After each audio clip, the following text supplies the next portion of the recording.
लेकिन अरविंद जी, जो बातें नहीं हो पाए, जो असित तिवारी और शक्ति सिंह यादव जी कह रहे थे, उस पर भी तो फोकस कीजिए। ठीक है, आप कह रहे हैं सड़कों का जाल बन गया, ये बन गया, लेकिन उन 8 पॉइंट का भी सवाल है ना। उसी पर मैं फोकस कर रहा, उसी पर मैं फोकस कर रहा था। राम मनोहर लोहिया और जननायक कर्पूरी ठाकुर के सपने और विचार को जिस तरह से नीतीश कुमार जी ने जमीन, ठीक है, ये नीतीश कुमार, आज दोस्ती की बात हो रही, चलिए शक्ति सिंह यादव जी के पास, उन्होंने उंगली उठाई है, कुछ पूछना चाहते हैं आपसे। हाँ अरविंद जी रुक जाइए, शक्ति सिंह यादव जी आपसे कुछ पूछना चाह रहे हैं। सवाल ये उठता है, महिलाओं को सत्ता में भागीदारी, ठीक है, ये रुक जाइए, ये दोस्ती वाला सवाल, रुक जाइए, विचारों को स्थापित किया। हाँ, चर्चा वाला सवाल करते हैं। जिस प्रकार से मंडल आरक्षण के तहत बिहार, अरे कहाँ मंडल चले गए, सुनिए अरविंद जी जरा रुक जाइए, दिशा में अरविंद जी जरा रुकिए, कमजोर वर्ग के लोगों को, ठीक है, रुक जाइए। हाँ, हमें तो अपेक्षा थी कि हमारे सवालों का जवाब मिल जाता कि आज बेरोजगारी पर, महंगाई पर, भ्रष्टाचार पर, क्या बात, बड़े पैमाने पर युवाओं को हमने नौकरी दी है, हर विभाग में हमने नौकरी दी है, चाहे वो दारोगा बहाली के मामला हो, चाहे सिपाही बहाली का मामला हो, चाहे शिक्षक बहाली का मामला हो, चाहे वो लेक्चरर बहाली का मामला हो, चाहे अभियंता बहाली का मामला हो, चाहे डॉक्टर्स बहाली का मामला हो,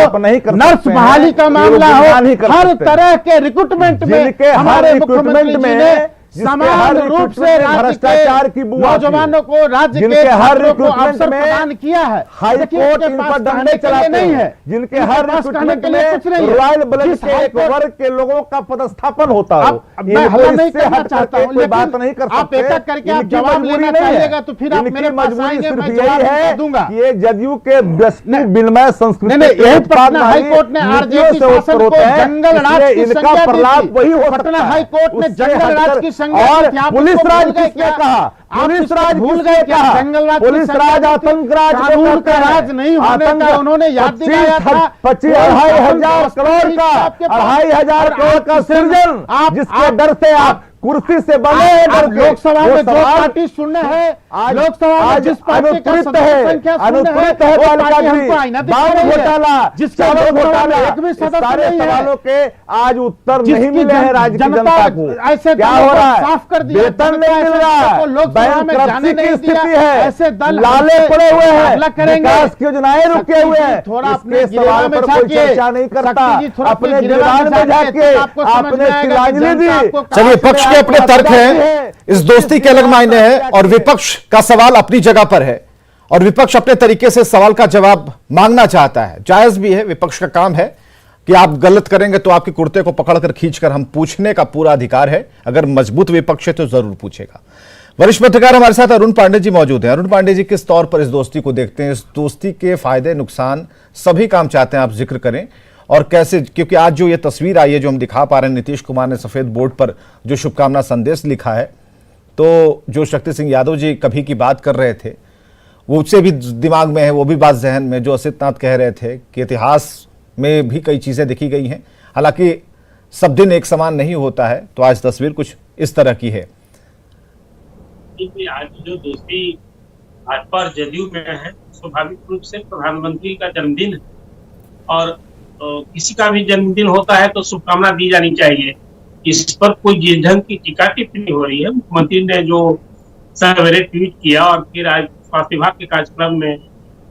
बोर्ड पर जो उन्होंने लिख करके शुभकामना दी है, एक अच्छी पहल है। अब रही बात की विपक्ष जो बात उठा रहा है, मैं सुन रहा था अभी कांग्रेस और राजद के प्रतिनिधि जो बात कर रहे हैं, नीतीश जी आपके साथ भी नीतीश जी ने दोस्ती की थी, आज भाजपा से दोस्ती पर आप कोस रहे हैं, वो ठीक है, आपका अपना दलीय अपनी सीमा और रेखा है और आपका ये मुद्दा होना ही चाहिए। लेकिन नीतीश जी पहले भी बीजेपी से दोस्ती किए थे, दोस्ती तोड़ी थी, आप लोगों के साथ राजद कांग्रेस से भी दोस्ती की, तब फिर कोई जो अभी लोहिया और जयप्रकाश की बात कर रहे थे, नीतीश जी और लालू जी का तो कांग्रेस विरोध की राजनीति से इन लोग का अवतार हुआ है, और कब लालू जी नीतीश जी साथ हुए, आज भाजपा के साथ। तो ये आज जन्मदिन पर ये जो विषय है, इस ढंग की बात। हाँ, रही बात की अब डबल इंजन की सरकार बनी, राजद कांग्रेस से दोस्ती तोड़कर नीतीश जी ने भाजपा से फिर दोस्ती की, और डबल इंजन की सरकार से जो बिहार को लाभ मिलने की बात की, लोगों को भरोसा दिलाया, बिहार की जो अपेक्षा बढ़ी, विरोधी पक्ष को इन मुद्दों पर चर्चा केंद्रित करनी चाहिए कि हम आज डबल इंजन की सरकार से बिहार को किस हद तक लाभ हुआ, और जन्मदिन पर इन अपेक्षाओं को और थोड़ा विरत करके देखा जाना चाहिए कि नीतीश जी ने अपनी ओर से पहल की। वो हाल के दिनों में कई मुद्दे ऐसे आए जिसमें नीतीश कुमार बीजेपी के से अलग स्टैंड उन्होंने दिखाया। आपने देखा, चाहे वो जातिगत जनगणना की बात हो, आबादी कंट्रोल की बात हो, इसमें जिस ढंग से यूपी गवर्नमेंट ने पहल की, नीतीश जी बिल्कुल रिजेक्ट करते हैं कि कोई लॉ से ऑपरेशन कंट्रोल की पहल नहीं होनी चाहिए। कुल मिला करके अब आज जो जन्मदिन के दिन नीतीश जी ने जो प्रधानमंत्री को शुभकामना दी, चाहे वो 3 मंच पर जाकर करें। अब तो आपको मालूम होगा आज की पूरे देश में बीजेपी ने सेवा और समर्पण का 21 दिन का अभियान शुरू किया है, और केंद्र सरकार का लक्ष्य है पूरे देश भर में 2 करोड़ लोगों के वैक्सीनेशन का है। और अभी लेटेस्ट जो जानकारी अभी तक जो केंद्र सरकार से दी जा रही है, उसमें 1.5 करोड़ से अधिक का आंकड़ा पार कर चुका था 3 बजे तक। तो यह अभियान उसी तरह से बिहार में भी आज 30 लाख लोगों को वैक्सीनेशन का लक्ष्य किया है। ये चौथा महाअभियान है और पूरे देश के लिए, राज्य के लिए सचमुच जरूरी है।